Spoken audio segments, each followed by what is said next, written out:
इस वक्त एक और ब्रेकिंग न्यूज आपको बताते हैं, जहां तेहरान में लगातार हमले हो रहे हैं। विस्फोट इस वक्त वहां पर हो रहे हैं, लगातार वहां सायरन भी बज रहा है। तेहरान के कई ऐसे इलाके हैं जहां पर विस्फोट की खबरें हैं, विस्फोट की तस्वीरें सामने आ रही हैं। आप टीवी स्क्रीन पर न केवल देखिए ये जो आग का गुबार आप उठते हुए देख रहे हैं अंधेरे में, इसके साथ साथ कान लगाकर सुनिए भी। जी न्यूज आपको ये एक्सक्लूसिव तस्वीरें दिखा रहा है। तेहरान के लोगों के कानों में इस वक्त धमाकों की गूंज सुनाई दे रही है। लोग अपने घरों के अंदर डर डर कर रह रहे हैं।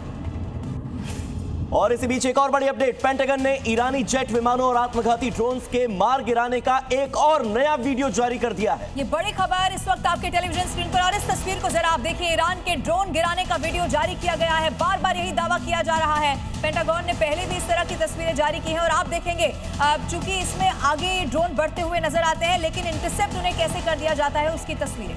तो देखिए, बड़ा सा ईरान का एक जेट खड़ा है और अचानक से पूरी स्क्रीन काली हो जाती है और वो धमाका होता है, वो ड्रोन धमाका, जिसके बाद ईरान के जेट जो हैं वो खत्म हो जाते हैं।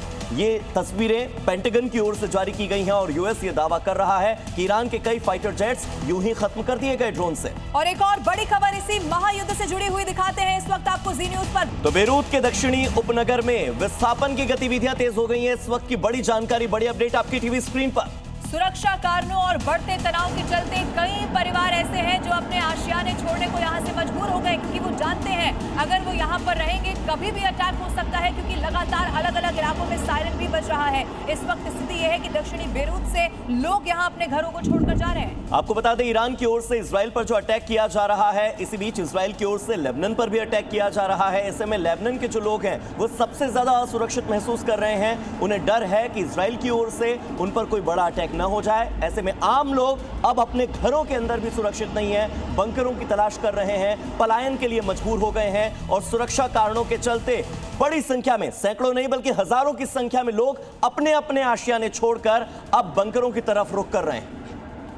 तो अमेरिकी सेना ने ईरान की नेतृत्व और सैन्य ठिकानों पर किए गए बड़े ऑपरेशन के बाद भी हमलों में कमी लाने का कोई इरादा नहीं बताया है। ये ब्रेकिंग न्यूज है। सैन्य कार्रवाई जारी रहेगी, हफ्तों तक जारी रहेगी। अमेरिका की ओर से कुछ दिन नहीं बल्कि कई हफ्तों तक आने वाले समय में ईरान की सैन्य कमर तोड़ने के लिए ये एक्शन जो है ये लगातार चलता रहेगा। हालांकि ट्रंप तो अभी भी कह रहे हैं कि ईरान सरेंडर करना चाहता है। वो बार बार ये दिखाने की कोशिश कर रहे हैं कि ईरान हमसे युद्ध नहीं लड़ सकता, वो इतना सक्षम नहीं है।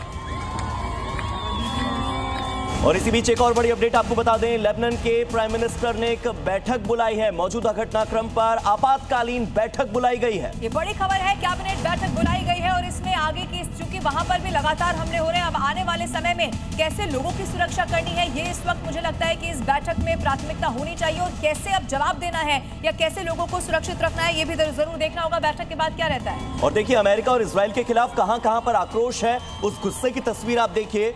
ईरान के तेहरान में आक्रोश है, इराक के बगदाद में आक्रोश है, पड़ोसी देश यमन की तस्वीरें देखें तो लोग सड़कों पर उतरकर आयतुल्लाह अली खामेनी की हत्या के खिलाफ, अमेरिका और इजराइल के खिलाफ नारे लगा रहे हैं। सुप्रीम लीडर खामेनी की हत्या के बाद ईरान बदले की आग में इस वक्त बुरी तरह से जल रहा है। खून का बदला खून से लेने की धमकी दी जा रही है। युद्ध के दूसरे दिन विरोधियों पर उसका हमला और ज्यादा तेज हो गया है। खबर तो इस वक्त ये मिल रही है कि ईरान के जवाबी हमले को देखते हुए नेतन्याहू और ट्रंप ने अपनी अपनी सुरक्षा बढ़ा ली है।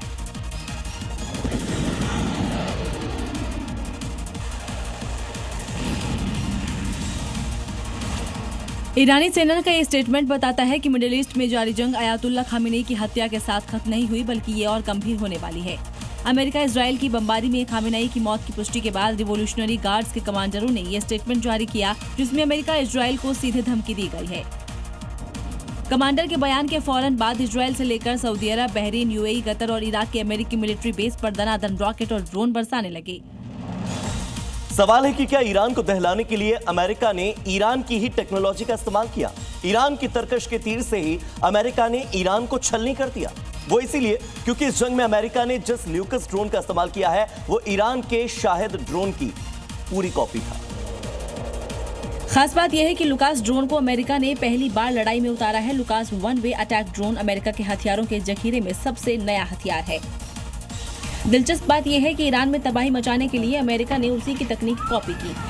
जिस तरह ईरान ने सस्ते सुसाइड ड्रोनों के जरिए अपनी धाक जमाई थी, अमेरिका ने उसी रणनीति को अब ईरान के खिलाफ इस्तेमाल किया है। ईरान के खिलाफ ऑपरेशन में अमेरिका और इजरायली सेनाओं ने एडवांस्ड और सस्ते हथियारों का इस्तेमाल किया, जिसमें नेक्स्ट जनरेशन फाइटर जेट और लंबी दूरी की क्रूज मिसाइलों के साथ कम कीमत वाले ऑटोनॉमस ड्रोन शामिल थे।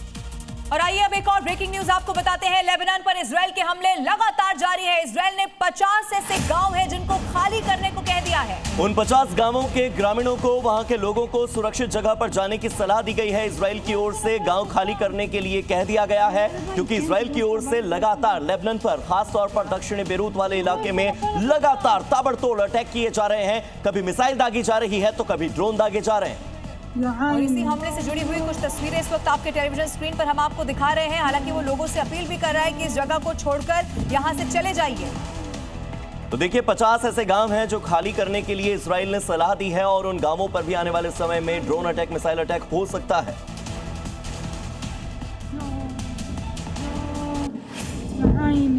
और इसी बीच एक और बड़ी अपडेट, ईरान में हमले पर यूएस आर्मी की ओर से अब एक आधिकारिक बयान सामने आया।